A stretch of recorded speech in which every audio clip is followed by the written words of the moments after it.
Ukraine ने कल रूस पर अब तक का सबसे बड़ा अटैक किया, वो भी रूस के 4700 किलोमीटर अंदर जाकर। यूक्रेन ने बेहद टॉप सीक्रेट मिशन के तहत 5 एयरबेस पर खड़े 41 बॉम्बर विमानों को उड़ा दिया, वो भी कैसे? एक छोटे से एफपीवी ड्रोन से जिसकी कीमत 50,000 रुपए भी नहीं है। यूक्रेन ने ये ट्रक एयरबेस के बाहर प्लांट किया जिससे ड्रोन उड़े और बहुत बड़ा अटैक कर डाला। यूक्रेन ने इसे ऑपरेशन स्पाइडर वेब का नाम दिया है और इसके जाल में रूस और पुतिन अब बुरी तरह फंस गए हैं।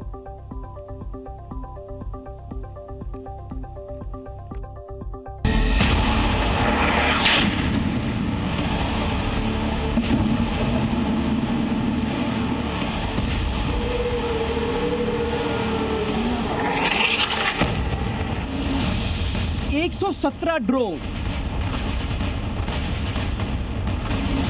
18 महीने की प्लानिंग, रूस के 41 बॉम्बर तबाह और पुतिन पर इतिहास का सबसे बड़ा हमला जो अब तक सिर्फ साइंस फिक्शन या एक्शन मूवी में दिखता था, यूक्रेन ने वो पुतिन और रूस के खिलाफ कर दिखाया।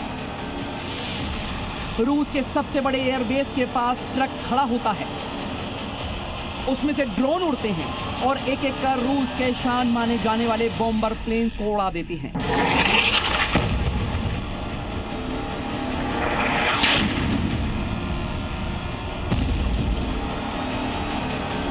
इससे पहले कि पुतिन और उसकी सेना कुछ समझ पाती, रूस के 5 एयरबेस पर ऐसे ही ड्रोन अटैक कर सबसे बड़ा ऑपरेशन सफल कर डालते हैं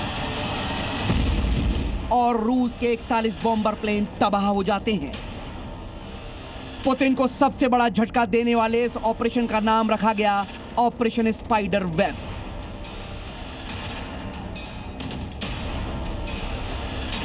यानी ऐसा जाल जिसमें रूस बुरी तरह से फंस कर रह गया, ना खुफिया जानकारी चल पाई, ना एयर डिफेंस का रोल बीच में आने दिया गया, ना रूस को कानों कान इसकी खबर हुई और रूस यूक्रेन युद्ध का सबसे बड़ा हमला यूक्रेन ने कर डाला।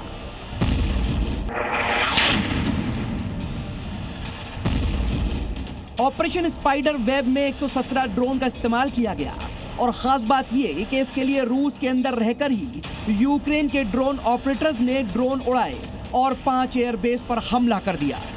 ज़ेलेंस्की के मुताबिक इस ऑपरेशन की 1.5 साल से प्लानिंग की जा रही थी और खास बात यह कि इसका दफ्तर भी रूस के सिक्योरिटी सेंटर के बेहद करीब बना था। ऑपरेशन के बाद ज़ेलेंस्की खुद सामने आए और इस ऑपरेशन से जुड़ी सारी जानकारी दी। ऑपरेशन स्पाइडर वेब में कैसे ज़ेलेंस्की और उसकी टीम ने रूस के खुफिया विभाग को धोखा देते हुए इतना बड़ा खेल रच डाला, अब जरा ये भी समझिए। हमला करने वाले ड्रोन को पहले रूस में चोरी छिपे भेजा गया और फिर उन्हें लॉरियों में रखे खिड़की के कैबिनों के नीचे छिपाया गया। ये ड्रोन ट्रकों की छतों के नीचे छिपाए गए थे जिन्हें दूर से कंट्रोल किया जा सकता था।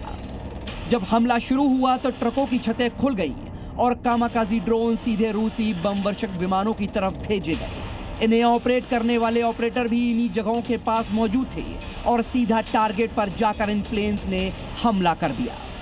ऐसा ही कुछ इन तस्वीरों में भी देखा जा सकता है जो कि ड्रोन से ली गई है। देखिए कैसे ड्रोन रूस के एक बॉम्बर के पास जाता है और धीरे धीरे नीचे ठीक उसके पास जाकर उसे तबाह कर देता है।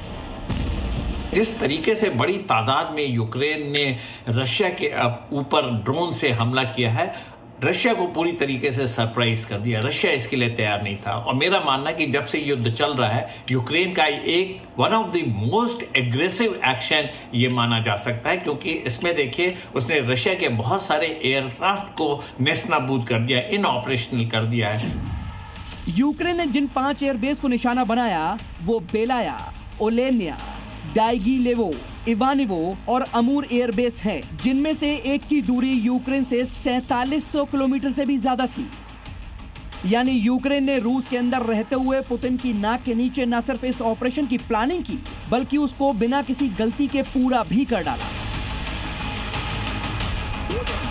इसके बाद ट्रक में छिपे इन ड्रोन्स की तस्वीरें भी सामने आई।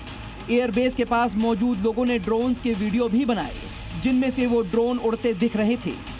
इसके साथ साथ वो वीडियो भी सामने आया जिसमें एक एक कर रूस के प्लेन तबाह करते हुए ये ड्रोन दिख रहे हैं।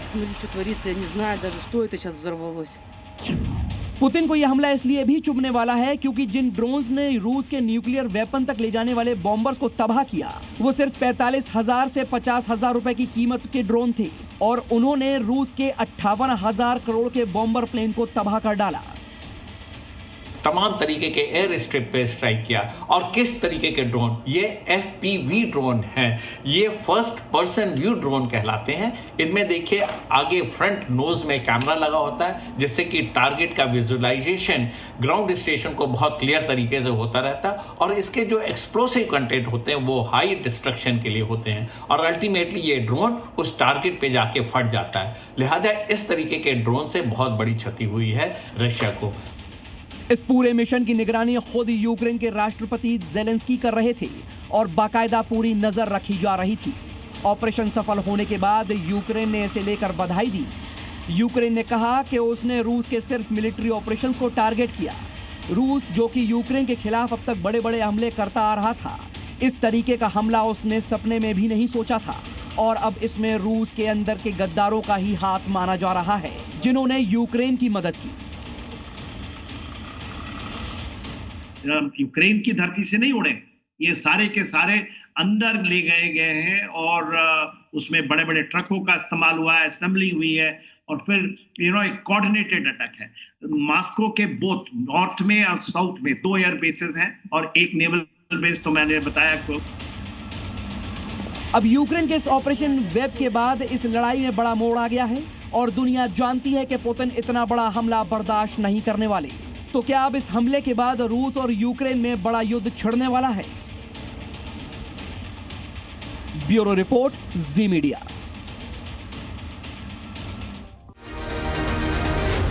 जी न्यूज़।